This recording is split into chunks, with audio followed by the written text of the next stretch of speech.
नमस्कार विद्यार्थियों, मैं डॉक्टर रमेश सोनी। उत्कर्ष क्लासेस के लाइव प्लेटफॉर्म पर आप सभी लोगों का स्वागत है।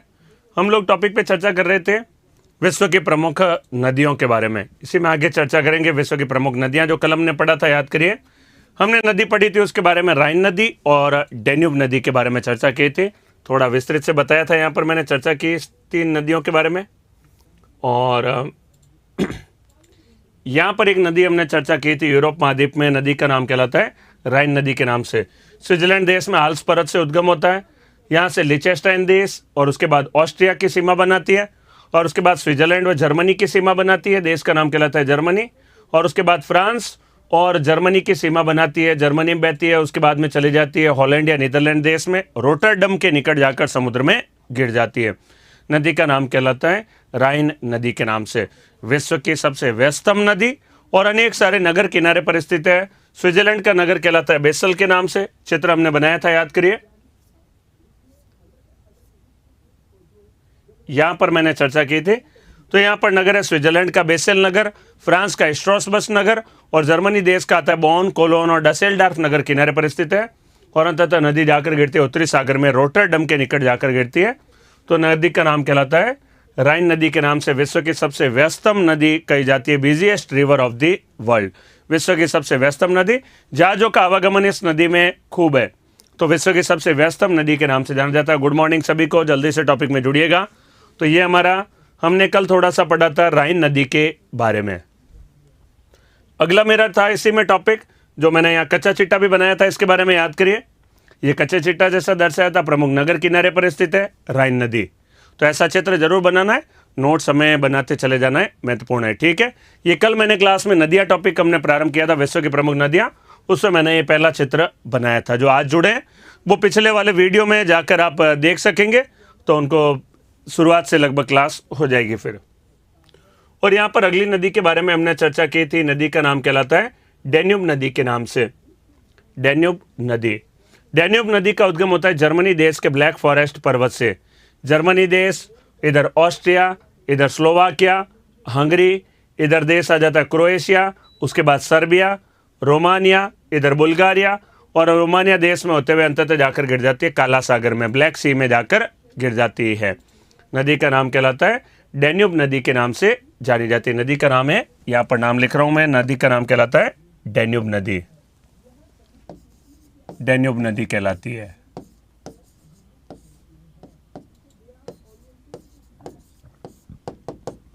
ये कल नदियां हमने चर्चा की थी, बड़ी नदियां, थोड़ी इंपॉर्टेंट नदियां थी, तो थोड़ा कच्चा चिट्टा, पक्का चिट्टा इत्यादि सारा बनाया था मैंने। तो ये मैंने चित्र आपके सामने बनाया था, सिंपल देख के, सरल सा। इसमें एक बार जल्दी से देख लेते हैं।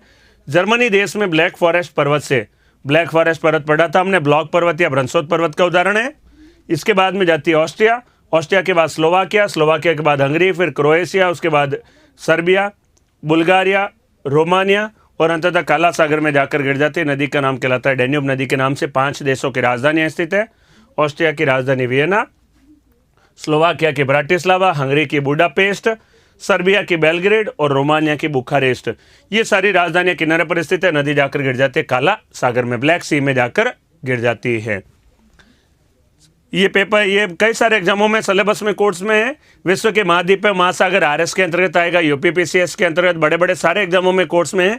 जहाँ विश्व भूगोल आता है वहाँ सारे लगभग ये टॉपिक कोर्स में रहेगा, ठीक है।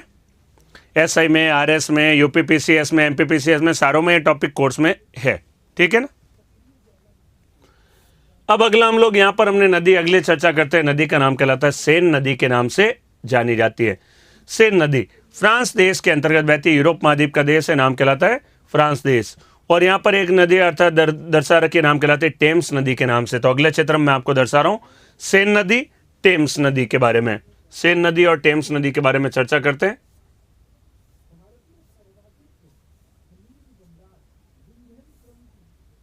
ये यहाँ पर देखिएगा, यहाँ पर देश है, देश का नाम कहलाता है फ्रांस के नाम से। और इधर एक देश है, देश का नाम कहलाता है यूके के नाम से जाना जाता है। तो यहाँ पर मैं आपको देखिए, ये जो स्थान है इसका नाम कहलाता है उत्तरी सागर के नाम, उत्तरी सागर। और ये वाला इतना जो स्थान है ये कहलाता है इंग्लिश चैनल के नाम से। ये जो जल का भाग दर्शा है इसका नाम कहलाता है इंग्लिश चैनल के नाम से जाना जाता है। तो ये कहलाएगा इंग्लिश चैनल। इंग्लिश चैनल, इसको जरा थोड़ा बड़ा कर देंगे, मैप को हम बड़ा करके फिर ही देखेंगे।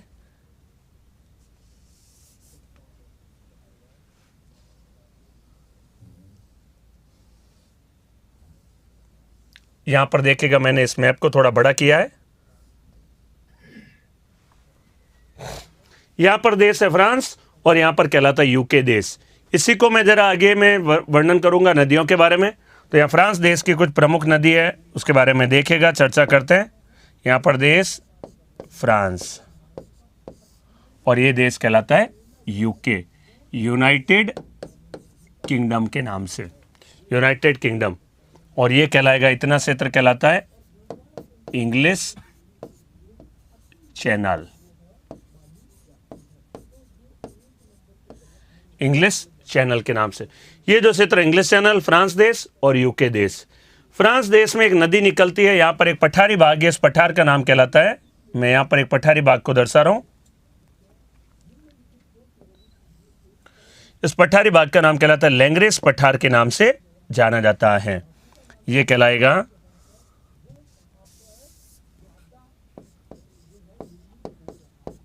लैंग्रेस पठार। फ्रांस देश में लैंग्रेस पठार, इस लैंग्रेस पठार से एक नदी, बस अभी मैंने पहली नदी बता रहा हूं, लैंग्रेस पठार है फ्रांस देश के अंतर्गत। यहां से एक नदी का उद्गम होता है, नदी का नाम कहलाता है सेन नदी या सीन नदी के नाम से जाना जाता है। इस पठारी क्षेत्र से उद्गम होने के बाद में इस प्रकार से ऐसे बहती है और यहाँ जाकर इंग्लिश चैनल में जाकर गिर जाती है। नदी का नाम कहलाता है सेन नदी या सीन नदी के नाम से जाना जाता है। जो हमारी तीसरी नदी थी, दो नदियां कल चर्चा की थी, डैन्यूब नदी और राइन नदी। तीसरी नदी नाम कहलाती है सेन नदी। लैंग्रेस पठार से उद्गम होती है और लैंग्रेस पठार से उद्गम होने के बाद में फ्रांस देश में बहती है और इंग्लिश चैनल में जाकर गिर जाती है। नदी का नाम कहलाता है सेन नदी या सीन नदी के नाम से। इसके किनारे पर कुछ नगर स्थित है।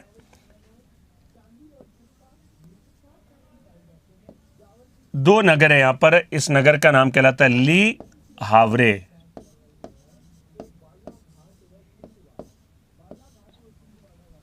और यह कहलाता है पेरिस नगर। दूसरा जो नगर है उसका नाम कहलाता है पेरिस।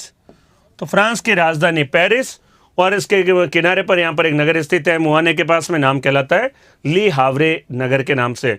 उद्गम होने वाला जो पठारी क्षेत्र, इस पठार का नाम कहलाता है लैंग्रेस पठार के नाम से जाना जाता है।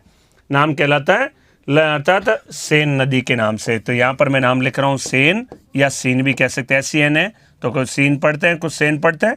सेन या सीन नदी के नाम से जानी जाती है। तो और देश का नाम ये वाला कहलाया फ्रांस देश के नाम से। देश का नाम है फ्रांस। तो बात समझ में आ गई होगी, सिंपल सी बात है। तो ये नदी का नाम कहलाता है सेन नदी या सीन नदी के बारे में। तो यहीं पर हम लोग नोट कर डालते हैं इसको। तो सेन या सीन नदी नजर आ गया होगा, सेन या सीन नदी के बारे में। तो यहां पर मेरा वर्णन है सेन नदी या सीन नदी।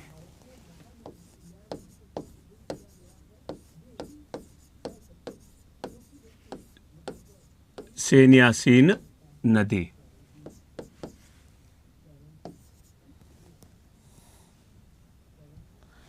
इसका उद्गम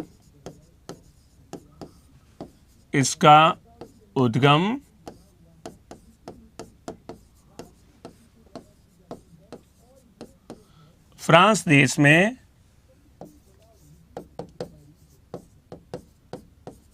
लैंग्रेस पठार से होता है। लैंग्रेस पठार से होता है। यह नदी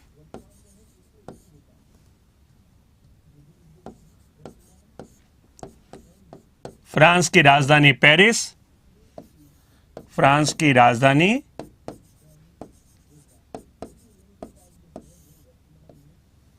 पेरिस एवं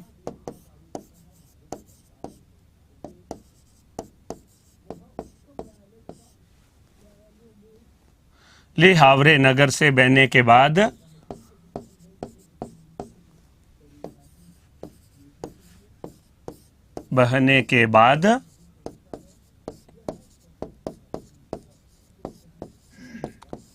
इंग्लिश चैनल में जाकर गिर जाती है।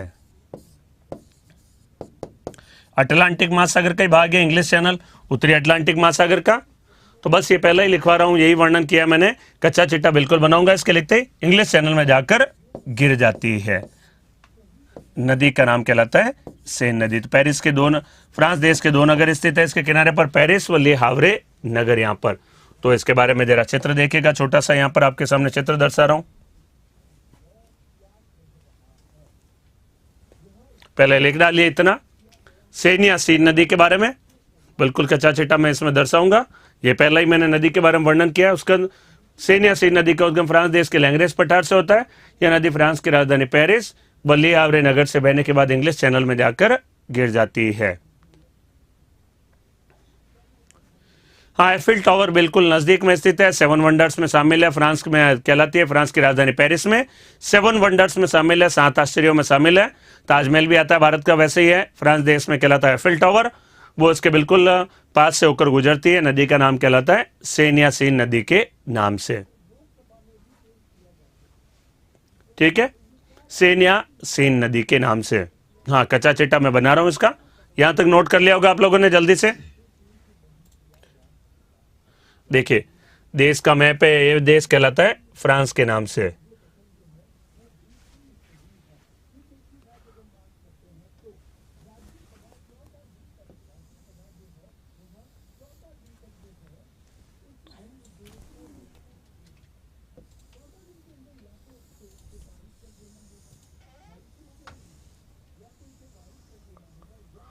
देश का नाम कहलाता है फ्रांस के नाम से।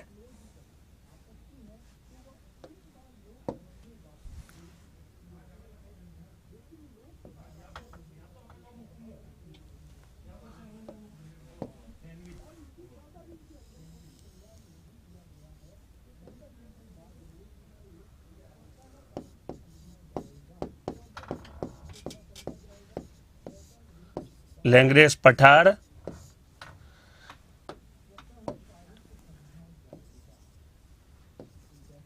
या नगर का नाम है पेरिस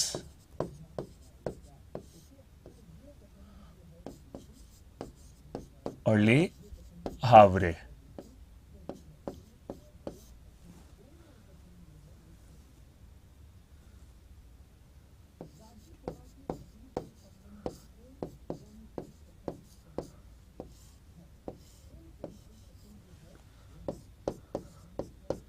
फ्रांस देश।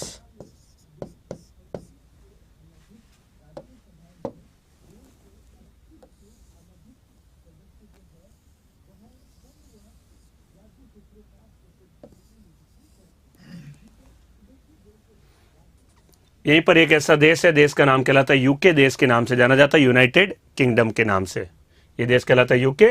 और ये इतना जो क्षेत्र है इसका नाम कहलाता है इंग्लिश चैनल के नाम से जाना जाता है। ये जो क्षेत्र है ये कहलाता है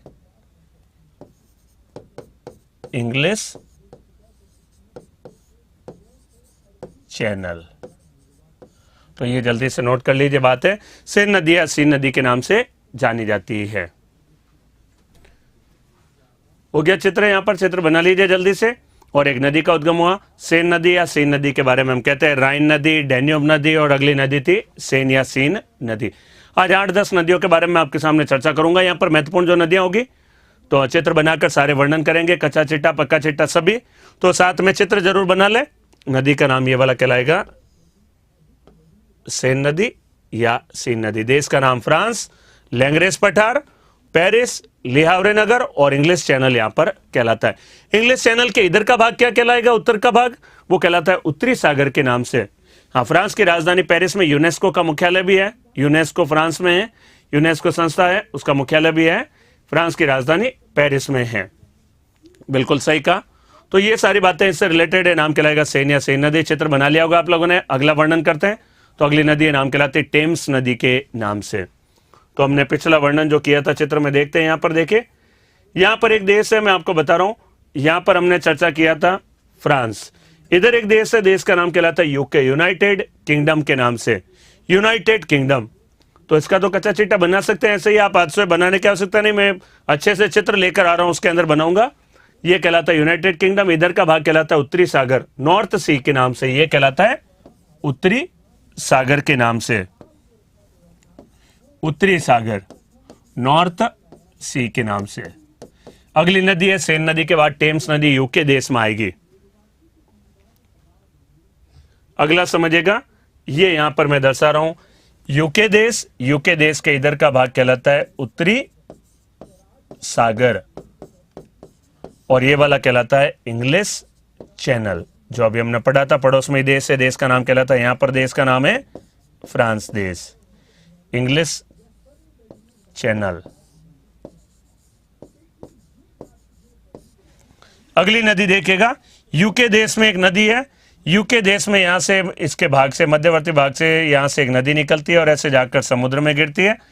यूके देश की एक प्रमुख नदी है, नदी का नाम कहलाता है टेम्स नदी के नाम से जानी जाती है, टेम्स नदी।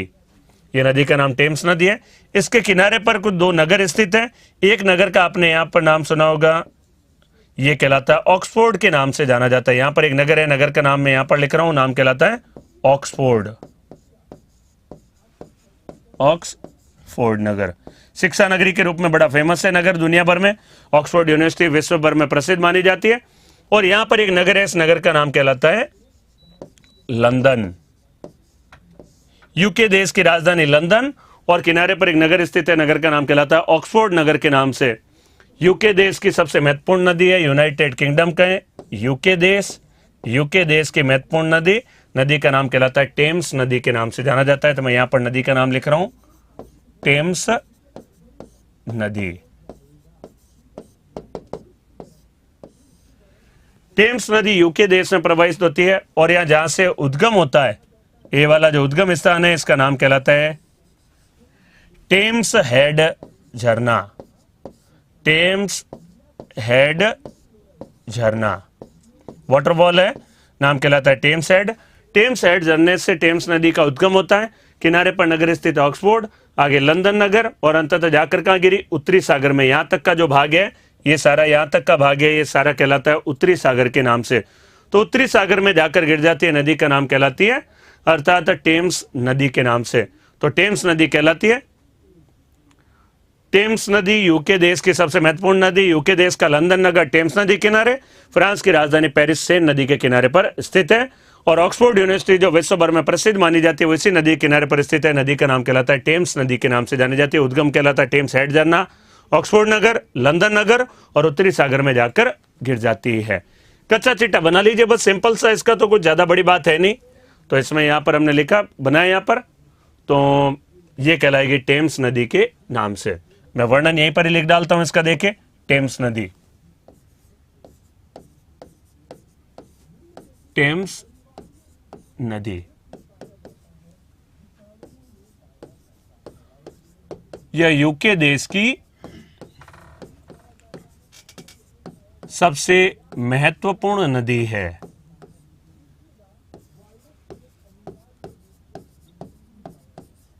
सबसे महत्वपूर्ण नदी है।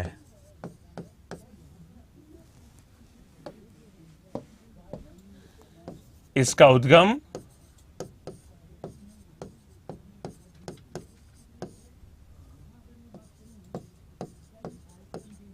टेम्स हेड झरने से होता है। टेम्स हेड झरने से होता है।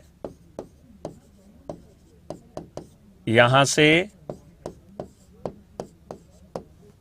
यूके देश के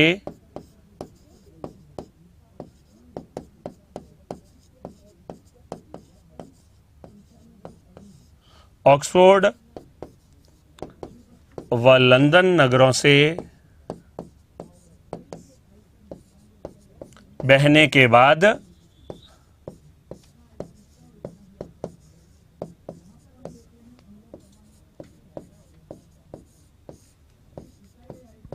उत्तरी सागर में जाकर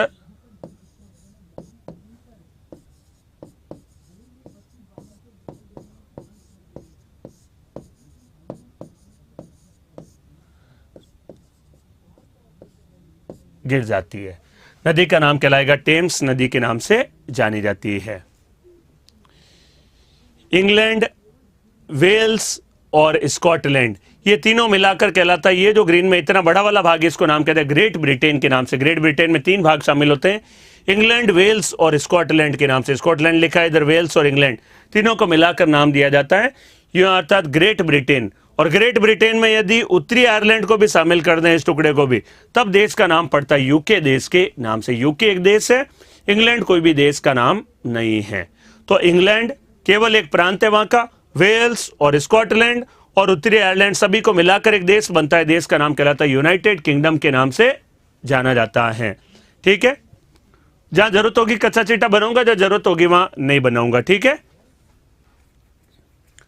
ये सारा आप लोग यहां पर लिख लीजिए। वर्णन चित्र भी मैंने बना दिया, वर्णन यहां पर मैंने आपके सामने लिखा है। सर यूके और इंग्लैंड एक नहीं होता है, यूके एक देश है अपने आप में, इंग्लैंड उसका एक पार्ट है। टेक्निकली ज्योग्राफी में यही बात है, 8th क्लास की पुरानी एनसीईआरटी में बढ़िया से बातें लिख रखी है, वही बातें मैं आपके सामने कह रहा हूं। इंग्लैंड, वेल्स और स्कॉटलैंड तीनों को मिलाकर कहते हैं ग्रेट ब्रिटेन। ग्रेट ब्रिटेन में उत्तरी आयरलैंड को भी शामिल कर दें तब इसका नाम पड़ जाता है यूनाइटेड किंगडम, देश के नाम से जाना जाता है। ये मैं नहीं कह रहा हूं, ये 8th क्लास की एनसीईआरटी में ऐसा चित्र बनाकर बिल्कुल साफ साफ लिख रखा है।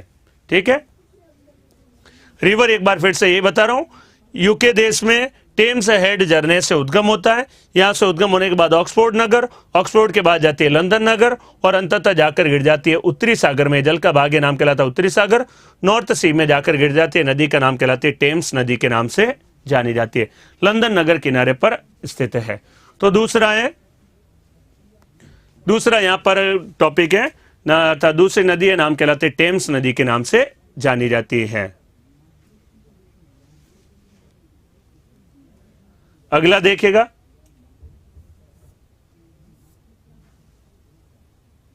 अगला राइन नदी पढ़ लिया, डेन्यूब नदी, सेन नदी, टेम्स नदी और अगला आता है पो नदी के नाम से। पो नदी आती है, हमने पढ़ा है, नाम सुना होगा आप लोगों ने। पो नदी कहा जाती है इटली देश की सबसे प्रमुख नदी है। इटली देश यूरोप महाद्वीप का देश है, नाम कहलाता है इटली। तो अगली नदी हमारी कहलाती है पो नदी के नाम से। तो पो नदी की चर्चा करते हैं, कहां पर है, इटली देश के अंतर्गत आएगी। नदी का नाम कहलाता है पो नदी के नाम से। यहां पर ये जो देश है, देश का नाम कहलाता है इटली देश के नाम से। ये देश है, देश का नाम कहलाता है इटली, इटली के नाम से। इटली के इधर की और समुद्र का भाग है ये वाला, इस समुद्र का नाम मैं यहां पर नाम लिख रहा हूं एड्रियाटिक सागर के नाम से। ये कहलाता है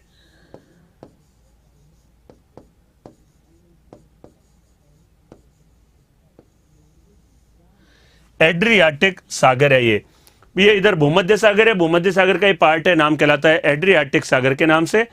इटली देश में यहां पर हमने पढ़ा था एक पर्वत है, इस पर्वत का नाम कहलाता है आल्प्स पर्वत के नाम से। फ्रांस और इटली की सीमा बनाने वाला पर्वत है, पर्वत का नाम कहलाता है आल्प्स पर्वत के नाम से। याद करिए, पढ़ा था माउंट ब्लांक सर्वोच्च पर्वत चोटी है और ये पर्वत चोटी किस देश में आती है, फ्रांस देश में, 4808 मीटर ऊंची। तो पर्वत का नाम कहलाता है आल्प्स पर्वत के नाम से। यहां पर मैं इसका नाम लिख रहा हूं आल्प्स पर्वत, आल्प्स पर्वत। आल्प्स पर्वत है, यहां पर फ्रांस और इटली की सीमा बनाता है। आगे स्विट्जरलैंड वगैरह, इधर स्लोवानिया, कई सारे देशों में जाता है। ऑस्ट्रिया देश है वहां पर भी। तो यहां पर एक देश है, देश का नाम कहलाता है इटली के नाम से। आल्प्स पर्वत फ्रांस और इटली की सीमा बनाता हुआ।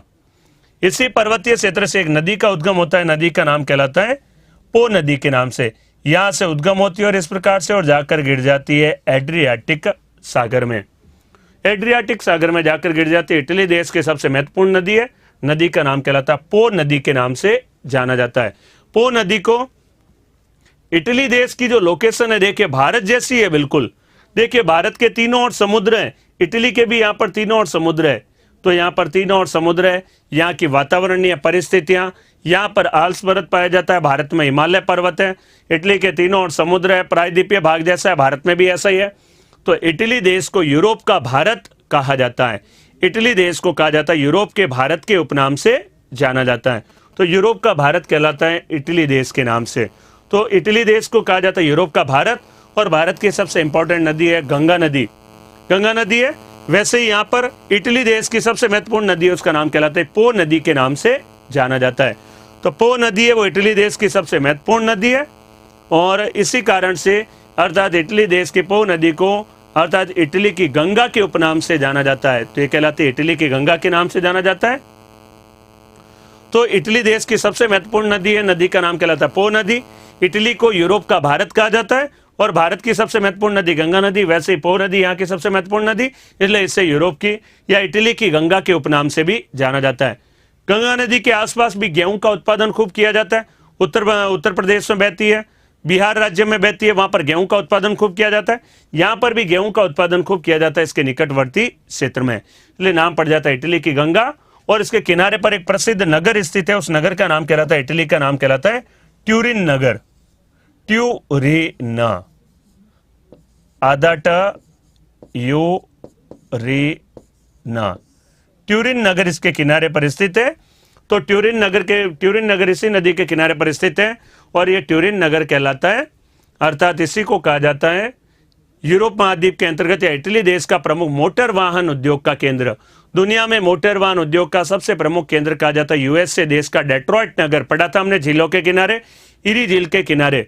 आवाज में कोई दिक्कत तो नहीं आ रही है? अच्छे से रिफ्रेश करिएगा, सुनिएगा, आ जाएगी आवाज। तो इटली देश की गंगा के नाम जाना जाता है, ट्यूरिन नगर किनारे पर स्थित है। ट्यूरिन नगर मैंने आपको बताया मोटर वाहन उद्योग का सबसे प्रमुख केंद्र है इटली देश का। तो इटली देश का कार निर्माण का सबसे महत्वपूर्ण केंद्र है ट्यूरिन, वो इसके किनारे पर स्थित है। और ये नदी निकलती है आल्प्स पर्वत से और आल्प्स पर्वत से उद्गम होने के बाद में चली जाती है यहाँ पर, अर्थात एड्रियाटिक सागर में जाकर गिर जाती है। नदी का नाम कहलाता है पो नदी के नाम से जाना जाता है। यहां पर मैं नाम लिख रहा हूं इसका, पो नदी। इंग्लिश में नाम कहेंगे पीओ, पो नदी के नाम से जानी जाती है। तो ये कहलाती है पो नदी के नाम से। इसी में बस नोट कर डालते हैं। देखिए जहां कच्चा चिट्टा जरूरी होगा मैं बना दूंगा। आप यूके देश का तो बना सकते हैं, बिल्कुल सरल सा ऐसा सा लाइन सी खींच दीजिए, बन जाएगा यूके देश का मैप। तो मेरे साथ साथ आप कई बार तो कच्चा चिट्टा खुद भी बनाना सीख जाइए। डेट्रॉइट नगर कहलाता है यूएसए देश में, और यूएसए देश से मोटर वाहन उद्योग का सर प्रमुख केंद्र। वैसे यहाँ का मोटर वाहन उद्योग का सर प्रमुख केंद्र है, नाम कहलाता है ट्यूरिन नगर के नाम से जाना जाता है। डेट्रॉइट नगर आता है यूएसए देश, संयुक्त राज्य अमेरिका में, ईरी झील के किनारे। विश्व का मोटर वाहन कार निर्माण का सबसे फेमस सेंटर है, प्रमुख केंद्र है। वैसे यहाँ इटली का सबसे फेमस सेंटर है, नाम कहलाता है ट्यूरिन के नाम से जाना जाता है। तो ये बातें मैंने आपको बताई यहाँ पर। तो अगली नदी के बारे में लिखते हैं, यहाँ पर देखिए अगली नदी का वर्णन करते हैं।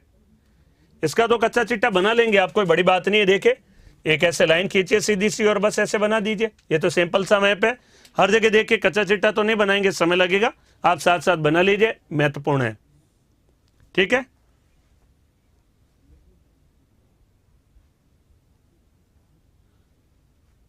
हो गया।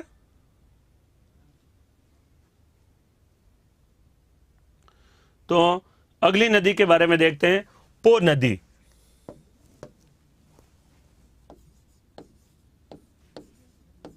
पो नदी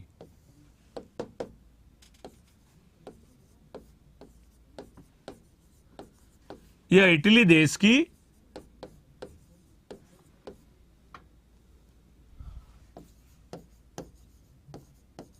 सबसे महत्वपूर्ण नदी है।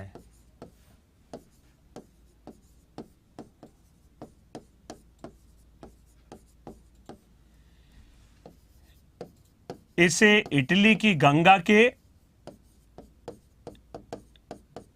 जैसे मैंने बताया था इटली है वो बिल्कुल भारत जैसी परिस्थितियां, वहां पर वातावरण वगैरह, इस देश की लोकेशन वगैरह तीनों और समुद्र। लेकिन यूरोप का भारत कौन सा कहलाएगा?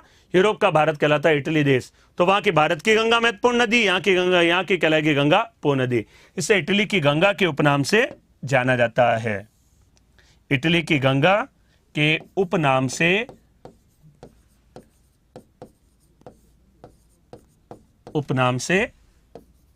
जाना जाता है।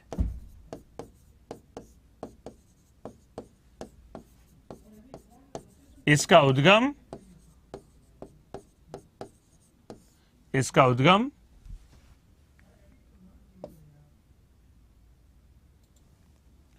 आल्प्स पर्वत से होता है।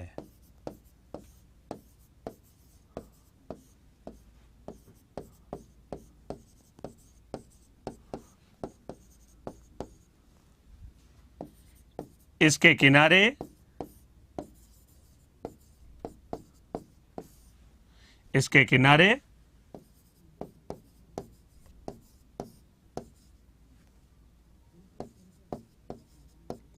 इटली देश का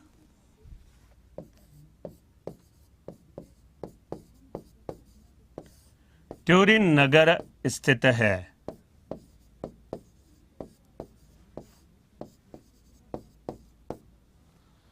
अंततः यह नदी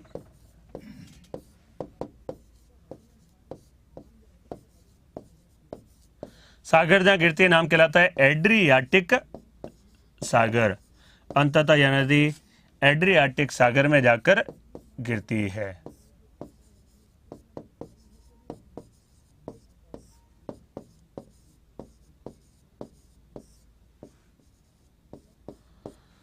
समुद्र का नाम कहलाता है एड्रियाटिक सागर। ट्यूरिन नगर किनारे पर स्थित है। मोटरवाहन उद्योग का केंद्र है। और इटली देश को खुद कहा जाता है यूरोप के भारत के उपनाम से जाना जाता है। इटली देश में एक नगर है, नगर का नाम कहलाता है रोम नगर। टाइबर नदी किनारे, छोटी छोटी तो बहुत सारी नदियां, वो लास्ट में कौन से नगर और किन किन के किनारे पर स्थित है एक लिस्ट जैसी बनवाऊंगा, उसमें बहुत सारे नगरों के नाम आ जाएंगे। जैसे हम पढ़ेंगे वॉशिंगटन डीसी पेट्रोमेक नदी किनारे, लंदन तो हमने पढ़ लिया था टेम्स नदी किनारे, रोम है वो टाइबर नदी किनारे। तो अनेक ऐसी, नेपाल की राजधानी काठमांडू बागमती नदी किनारे, ऐसे अनेक नगरों के नाम मैं साथ में लिखूंगा और वो किन किन नदियों किनारे पर स्थित है। तो ये देखिए नदी के बारे में लिखा हमने, पो नदी के बारे में, तो वर्णन लिख डालिए जल्दी से।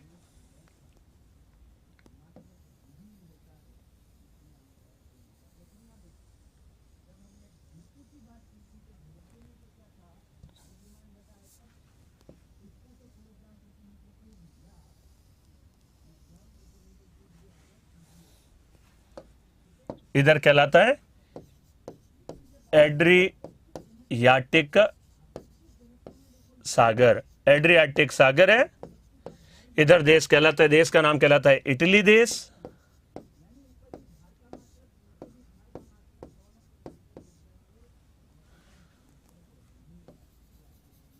पर्वत का नाम कहलाएगा आल्प्स पर्वत।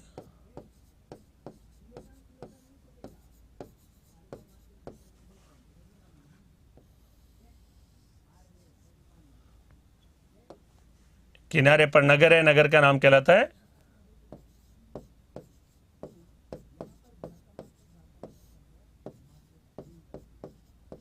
ट्यूरिन नगर।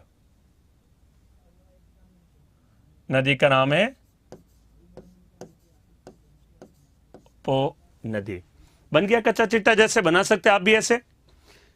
ट्यूरिन नगर, पो नदी, इटली देश। और इटली देश का भी यहां पर कुछ इंपॉर्टेंट बातें होगी, देखिए यहीं पर नोट कर डालूंगा, इसमें महत्वपूर्ण जो बातें हैं सारी देखिएगा यहीं पर ही। इटली देश को कहा जाता है यूरोप का भारत,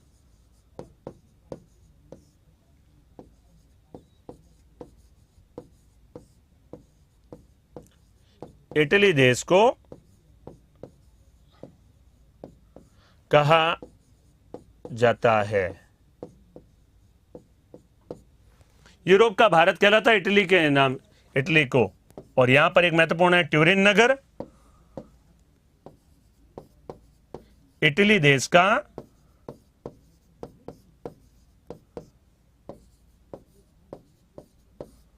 मोटर वाहन उद्योग का प्रमुख केंद्र।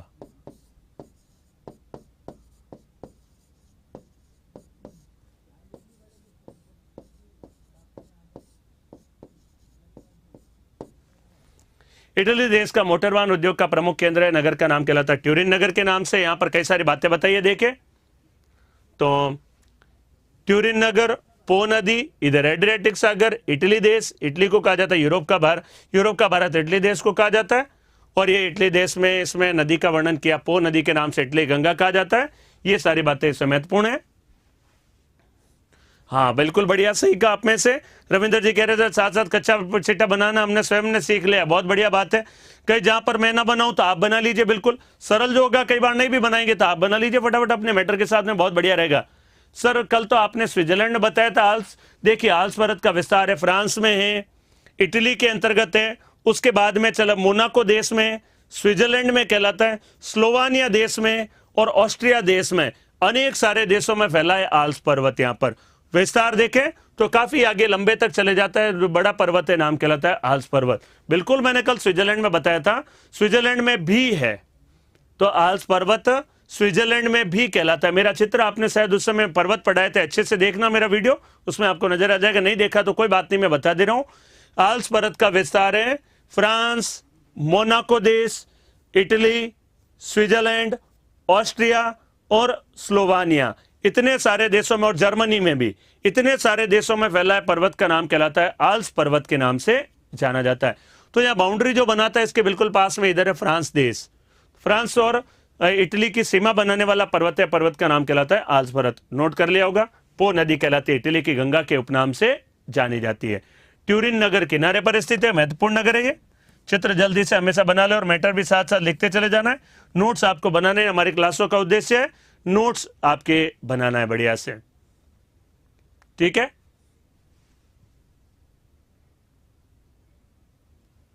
देखिए सबके मैं मैसेज नहीं देख पाऊंगा, यहां पर थोड़ी दिक्कत होती है क्योंकि मैं जब पढ़ा रहा हूं तो इधर की ओर जब ध्यान रहेगा तो मैसेज कई बार नहीं भी देख पाऊंगा।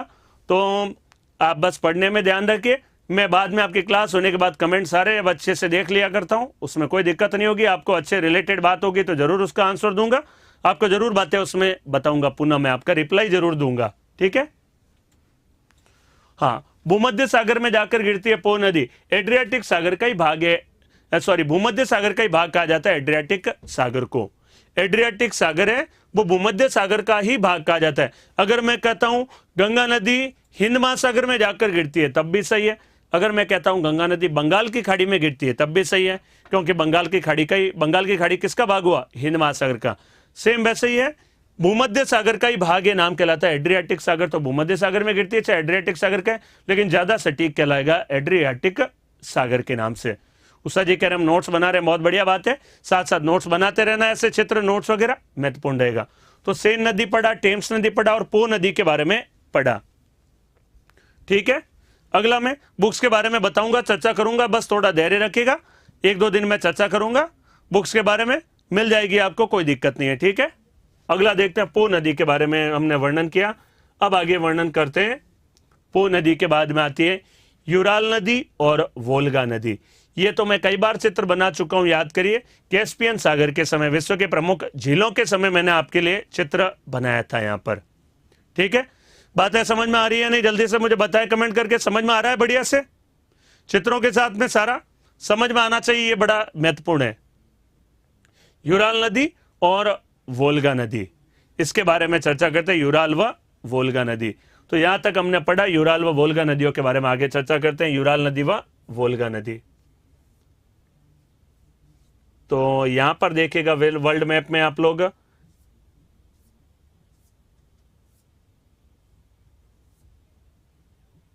यहां पर है एक अर्थात झील है, झील का नाम कहलाता है कैस्पियन सागर के नाम से। यहां पर देखिएगा जो मैं झील, थोड़ा विश्व के नक्शे को इसको बड़ा कर रहा हूं आपके सामने, जितना भाग काम में आएगा वो बड़ा दर्शा रहा हूं।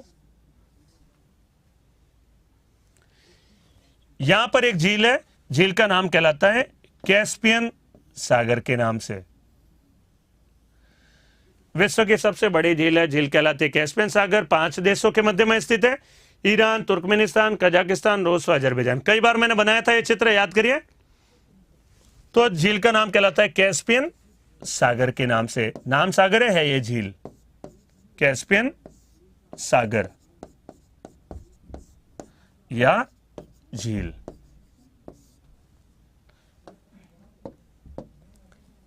यहां पर एक पर्वत स्थित है, इस पर्वत का नाम कहलाता है यूराल पर्वत। मैं इसका कच्चा चिट्टा जरूर बनाऊंगा आपके सामने, पहले इसमें समझ लीजिएगा, महत्वपूर्ण भी है। यूराल पर्वत कहलाता है, यूराल पर्वत है इधर की ओर कैस्पियन सागर के बिल्कुल उत्तर दिशा में। यूराल पर्वत के इधर आ जाता है एशिया महाद्वीप, उधर महाद्वीप कहलाता है यूरोप महाद्वीप के नाम से। दोनों का विभाजन करने वाला जो पर्वत है, पर्वत का नाम कहलाता है यूराल पर्वत, यूरोप और एशिया के मध्य विभाजन का कार्य करता है। यहीं से एक नदी निकलती है, नदी का नाम कहलाता है, यहां से इस प्रकार से नदी निकलती है, नदी का नाम कहलाता है यूराल नदी के नाम से। यूराल पर्वत से नदी का उद्गम होता है, नाम कहलाती है यूराल नदी, और यूरोप और एशिया के मध्य सीमा बनाती है, इधर यूरोप इधर एशिया महाद्वीप। तो ये महाद्वीप कहलाएगा, मैं इधर नाम लिख रहा हूं, यहां पर महाद्वीप का नाम कहलाता है एशिया महाद्वीप। इसके इधर का महाद्वीप है एशिया और उधर वाला पार्ट कहलाता है यूरोप के नाम से। तो यूरोप और एशिया के मध्य विभाजन करने वाला पर्वत यूराल पर्वत और विभाजन करने वाली नदी यूराल नदी। मैंने कई बार पहले भी समझाया था ये टॉपिक, लेकिन जो नए जुड़े हैं तो जरा एक बार अच्छे से देख लीजिएगा। नदियां टॉपिक भी हमारे कर रहे हैं कोर्स में, और साथ साथ ये पिछला जो झीलों में भी मैंने वर्णन किया था, आप अच्छे से इसमें अपने को याद करने का कोशिश कीजिए। कॉकेसस पर्वत भी बिल्कुल सही कहा, ये पर्वत भी है। कॉकेसस पर्वत यहाँ पर स्थित है, देखिए ये पर्वत कहलाता है कॉकेसस पर्वत। ये भी यूरोप और एशिया के मध्य सीमा बनाता है, बिल्कुल सही कहा।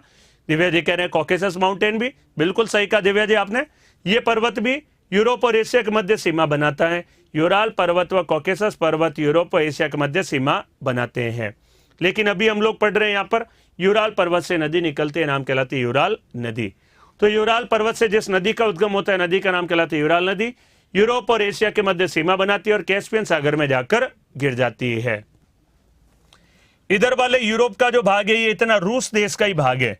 अब जो मैं चित्र बना रहा हूं यहां पर देखेगा, ये जो इतना हिस्सा है,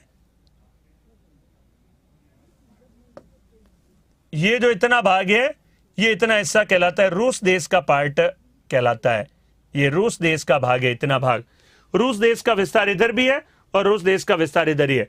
ये रूस का वो भाग है जो कि एशिया महाद्वीप में, और ये रूस देश का वो भाग है जो कि यूरोप महाद्वीप के अंतर्गत आता है। यूरोप महाद्वीप के अंतर्गत रूस का जो भाग आता है वो यूरोपीय रूस कहलाता है। तो रूस देश में यूरोप वाले भाग से एक नदी का उद्गम होता है, नदी का नाम कहलाता है, यहाँ पर नदी जो मैं आपके सामने दर्शा रहा हूं ये नदी कहलाती है वोल्गा नदी के नाम से जानी जाती है। नदी का नाम कहलाएगा वोल्गा नदी, वोल्गा। और ये जिस पर्वत से यहां से उद्गम होती है, इस पर्वतीय क्षेत्र का मैं आपके सामने नाम लिख रहा हूं। इस पर्वत का नाम पहाड़ी है। पर्वत तो क्या बेसिकली नाम कहलाती है वल्दाई की पहाड़ी। वल्दाई पहाड़ी, वल्दाई पहाड़ी से नदी का उद्गम होता है, नदी का नाम कहलाता है वोल्गा नदी, और ये भी जाकर गिर जाती है कैस्पियन सागर में।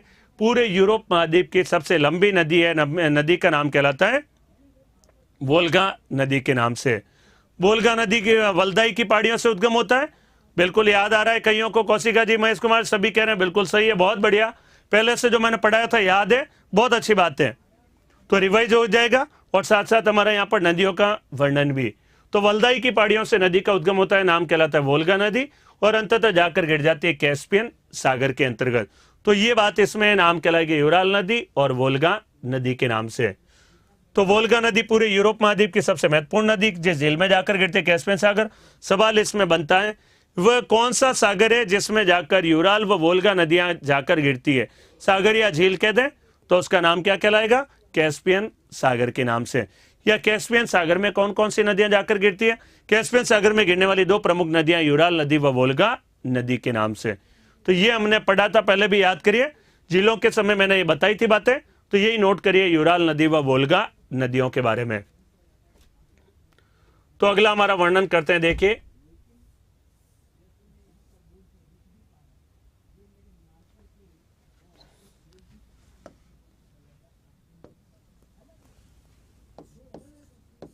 यूराल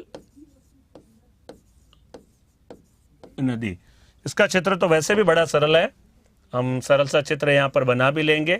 छोटा सा ही चित्र है, ज्यादा उसमें है भी नहीं।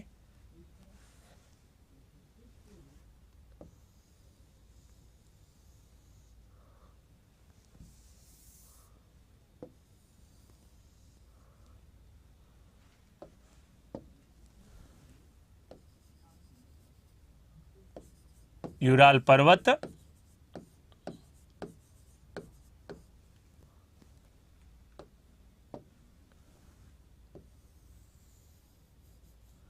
यूराल नदी, और इधर की और एक नदी है, नदी का नाम कहलाता है वोल्गा नदी।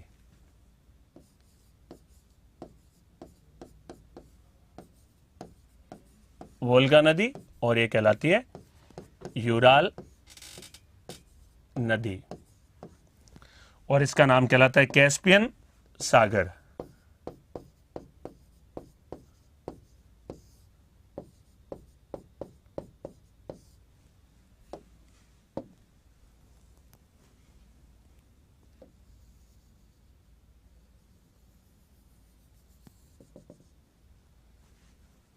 ये जो भाग है नाम कहलाता है यूरोपीय रूस। रूस का वह भाग जो यूरोप में, नाम कहलाता है यूरोपीय रूस के नाम से। और ये कहलाता है एशियाई रूस के नाम से। तो ये नदी सीमा बनाती है यूरोपीय रूस और एशियाई रूस। यूरोपीय रूस वाले क्षेत्र से नदी का उद्गम है। नदी का नाम कहलाता है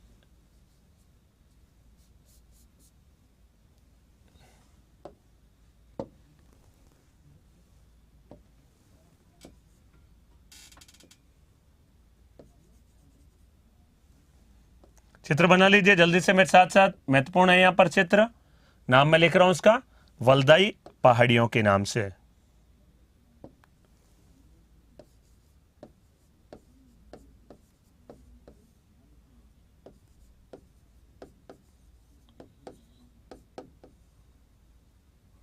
वल्दाई पहाड़ियां। और ये कहलाती है यूराल पर्वत से उद्गम है यूराल नदी का, दोनों जाकर गिरती है कैस्पियन सागर में। तो बस यूराल नदी का वर्णन लिखते हैं। देखिए,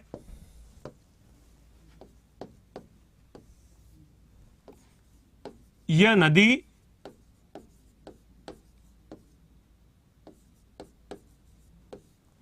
यूराल पर्वत से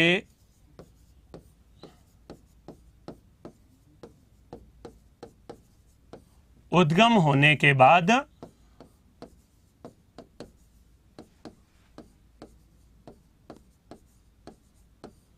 यूरोप व एशिया के मध्य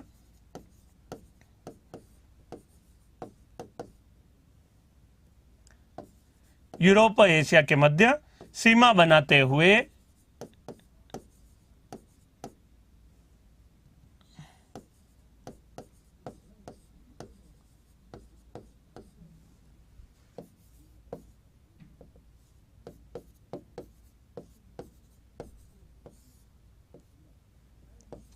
कैस्पियन सागर या झील कह सकते हैं, एक ही बात है, कैस्पियन सागर या झील में जाकर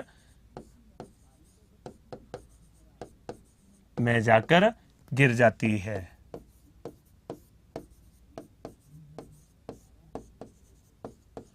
तो देखिए, नदी का नाम कहलाता है यूराल नदी के नाम से।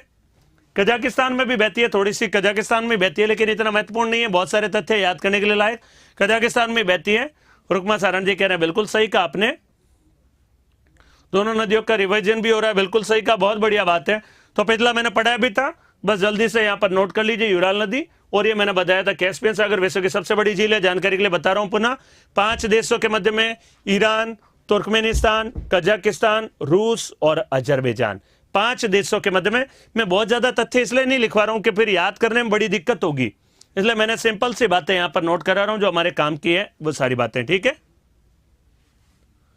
अब आती है वोल्गा नदी। वोल्गा नदी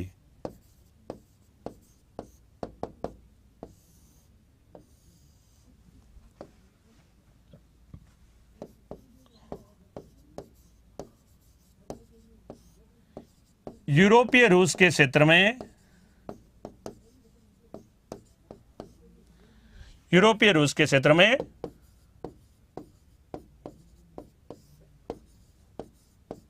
वल्दाई की पहाड़ियों से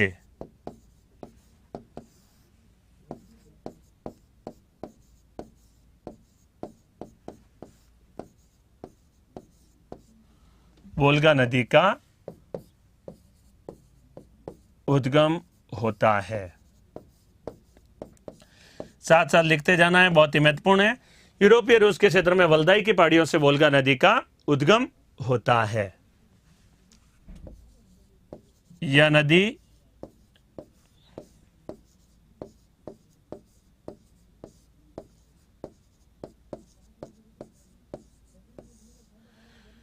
यूरोप महाद्वीप की सबसे लंबी नदी है।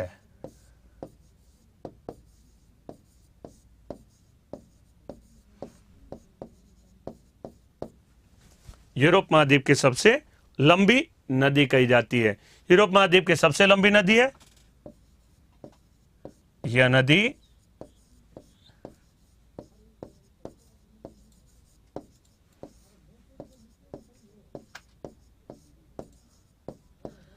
यूरोपीय रूस के क्षेत्र में बहने के बाद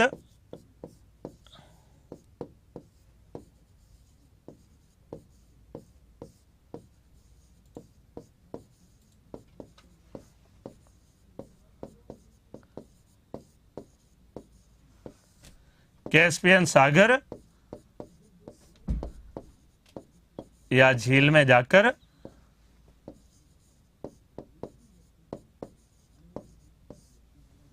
गिर जाती है।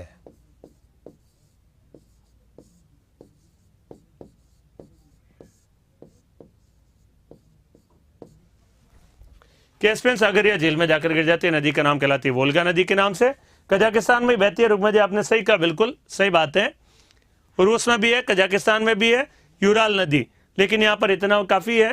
तो यूराल नदी यूरोप एशिया के मध्य सीमा बनाती है, कैस्पियन सागर में जाकर गिरती है। वोल्गा नदी यूरोप महाद्वीप की सबसे लंबी नदी वल्दाई की पहाड़ियों से उद्गम है और अंततः जाकर गिरती है कैस्पियन सागर। तो कैस्पियन सागर में गिरने वाली दो प्रमुख नदियां हुई यूराल नदी व वोल्गा नदियों के नाम से। नोट कर लिया होगा आप लोगों ने, जल्दी से नोट कर लीजिए, फिर आगे और चर्चा करते हैं नदियों के बारे में। तो नदियां देखिए, आज हमने सेन नदी, टेम्स नदी, पो नदी, यूराल नदी, वोल्गा नदी, अनेक सारी नदियों के बारे में आगे और चर्चा करते हैं। नदियों के बारे में इनका वर्णन वगैरह, चित्र वगैरह सारे।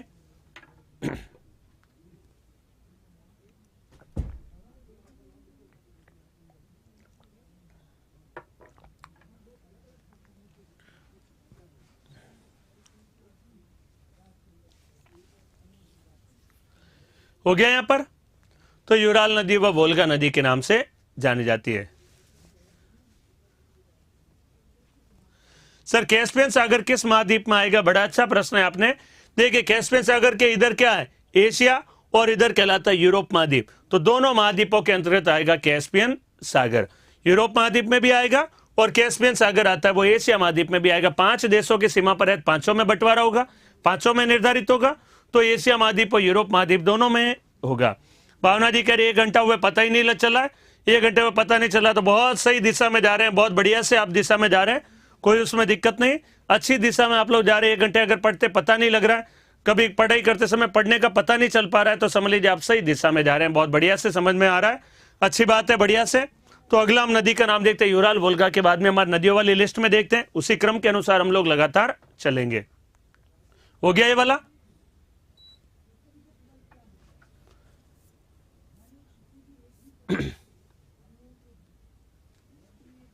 अगला है यहां पर नदी का नाम विस्तुला नदी, ओडर नदी, एल्ब नदी और बेसर नदी। 4 नदियां मैं आपको एक साथ दर्शाऊंगा। यूरोप महाद्वीप की नदियां हैं, निकट में स्थित है, फ्रांस और पोलैंड देश में आती है। तो विस्तुला, ओडर, एल्ब और बेसर, ये 4 नदियां आपको एक साथ दर्शाऊंगा। यूरोप महाद्वीप की नदियां जर्मनी व पोलैंड देश में आती है। तो इन चारों नदियों के बारे में हम लोग चर्चा करते हैं।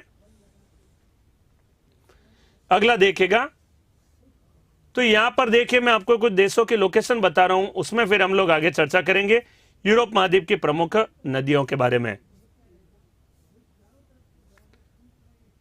मैं देखिए इस विश्व नक्शे में आपको थोड़ा सा बड़ा करके कुछ लोकेशन यहां पर दर्शाना चाह रहा हूं यूरोप महाद्वीप के अंतर्गत। यहां पर यूरोप महाद्वीप में एक देश है, देश का नाम कहलाता है जर्मनी के नाम से। यहां देश है जर्मनी, देश का नाम है जर्मनी। इधर एक देश है, देश का नाम कहलाता है पोलैंड के नाम से। देखिए यहां पर मैं देश का नाम लिख रहा हूं पोलैंड। देशों की लोकेशन समझनी है पहले। यूरोप महाद्वीप का मैप है, नाम कहलाता है पोलैंड देश। इधर देश का नाम कहलाता है जर्मनी देश। जर्मनी के इधर की ओर एक देश है, देश का नाम कहलाता है चेक गणराज्य।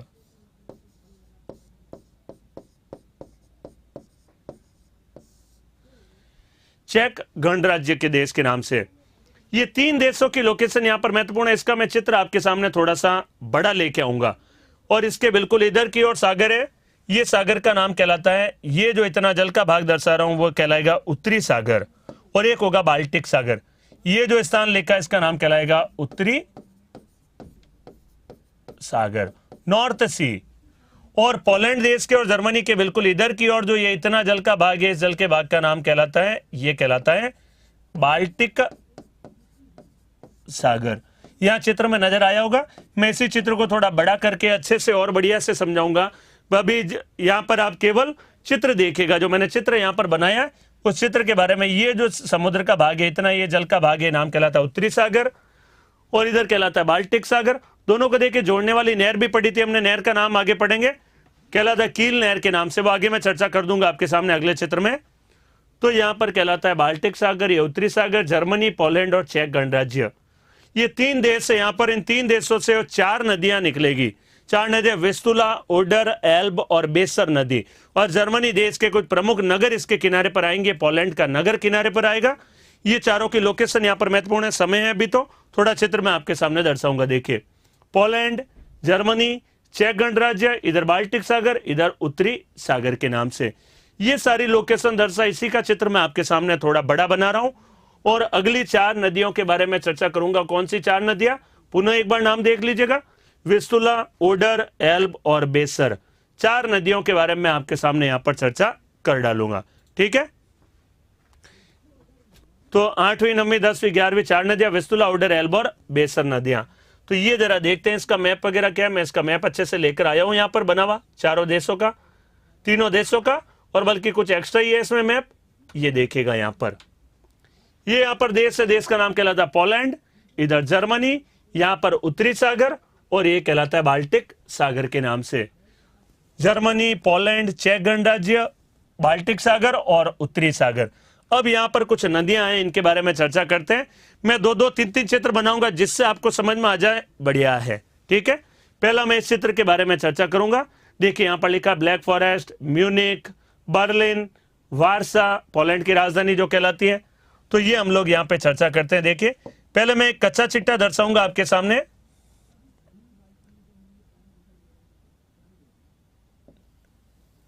यहां से एक नदी निकलती है ऐसी, और ये समुद्र में जाकर गिर जाती है पोलैंड देश में। नदी का नाम कहलाता है विस्तुला नदी के नाम से, विस्तुला नदी, विस्तुला नदी के नाम। कच्चा चिट्टा भी दर्शाऊंगा, धैर्य रखिएगा। तो कच्चा चिट्टा भी मैं जब कल आऊंगा तो चर्चा करूंगा, आज तो समय कम रहेगा, कच्चा चिट्टा नहीं बना पाऊंगा। तो आप एक बार पक्का चित्र यहां पर देखिए, इनके उद्गम वगैरह सब कुछ आपको दर्शाऊंगा। तो ये नदी का नाम कहलाता है विस्तुला नदी, पोलैंड देश की सबसे महत्वपूर्ण नदी। कौन से सागर में जाकर गिरी, यहां पर सागर का नाम कहलाता है बाल्टिक सागर। मैंने चर्चा की थी, याद करिए, बाल्टिक सागर। बाल्टिक सागर में जाकर गिरती है नदी का नाम कहलाती है विस्तुला नदी, और इसके किनारे पर यहां पर एक नगर स्थित है। इस नगर का नाम कहलाता है, इस नगर का नाम है, पोलैंड की राजधानी कहलाती है वारसा। पोलैंड की राजधानी वारसा के नाम से जानी जाती है, और ये विस्तुला नदी किनारे पर स्थित है। और यहां पर जहां से उद्गम होती है वो बरानिया गोरा पर्वत चोटी कहलाती है। पर्वत चोटी का नाम थोड़ा अलग सा है, बरानिया गोरा पर्वत चोटी। बरानिया गोरा पर्वत चोटी से यहां से नदी का उद्गम होता है, बरानिया गोरा, बरानिया गोरा पर्वत चोटी से नदी का उद्गम होता है। पर्वत चोटी कहते हैं, पर्वत तो क्या, एक पर्वत चोटी है।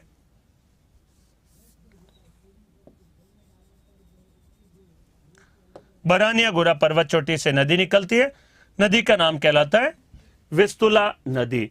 और यहां से पोलैंड देश में बहती है वारसा नदी। वारसा इसका जो राजधानी है पोलैंड की, वो इसके किनारे पर स्थित है, और अंततः जाकर गिर जाती है बाल्टिक सागर में। नदी का नाम कहलाता है विस्तुला नदी के नाम से। पूरे पोलैंड देश की सबसे महत्वपूर्ण नदी हुई, नाम कहलाती है विस्तुला नदी के नाम से, विस्तुला। उसके बाद आती है ओडर नदी।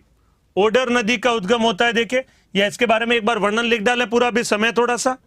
विस्तुला नदी पहली, विस्तुला नदी का उद्गम होता है पोलैंड देश में बरानिया गोरा पर्वत चोटी से, और बरानिया गोरा पर्वत चोटी से उद्गम होने के बाद पोलैंड की राजधानी वारसा इसके किनारे पर स्थित है, और अंततः बाल्टिक सागर में जाकर गिर जाती है।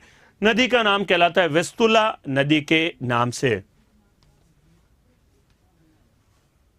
बात समझ में आई? वारसा जो पोलैंड की राजधानी है, कैपिटल है। हाँ, और भी बहुत सारी नदियां, विस्तुला, ओडर, एल्ब, वेसर, राइन, डैन्यूब, अनेक सारी नदियां हैं यूरोप महाद्वीप में। हाँ, वर्ता नदी भी इसी में है, बिल्कुल सही कहा आपने, दिव्या जी जो कह रहे हैं बिल्कुल सही है। तो ये बात यहां पर सुनिएगा, यहां पर मैं नदी बता रहा हूं विस्तुला नदी, क्योंकि नदियां तो बहुत सारी है, लेकिन हम कुछ लिमिटेड टॉपिक ही पढ़ेंगे।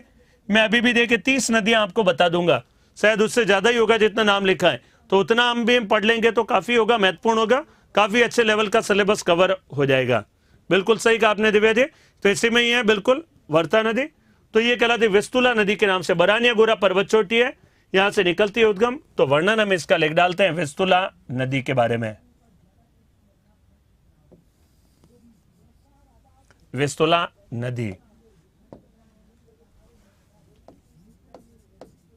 इसका उद्गम हेडिंग डाल दीजिए, इसका उद्गम। मैटर लिख दीजिए, मैं कच्चा चिट्टा जरूर बना दूंगा आपके, बिल्कुल आते हैं। कई सारे एग्जामों में इससे रिलेटेड क्वेश्चन बनते हैं, नदियों वगैरह से, किनारे पर नगर वगैरह सारे। ये वर्ल्ड ज्योग्राफी है, उसी का सारा पार्ट हमें पढ़ना है, सवाल इससे बनते हैं। इसका उद्गम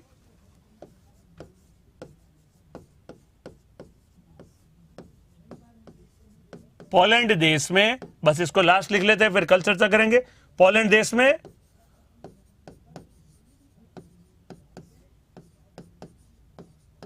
बरानिया गोरा पर्वत चोटी से होता है।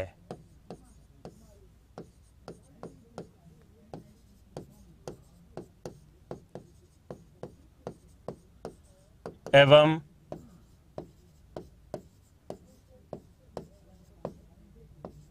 यह पोलैंड की राजधानी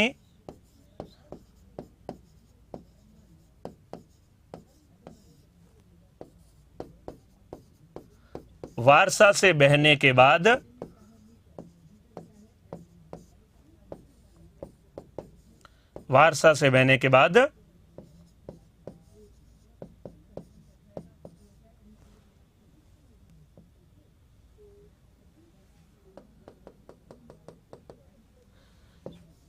बाल्टिक सागर में जाकर गिर जाती है।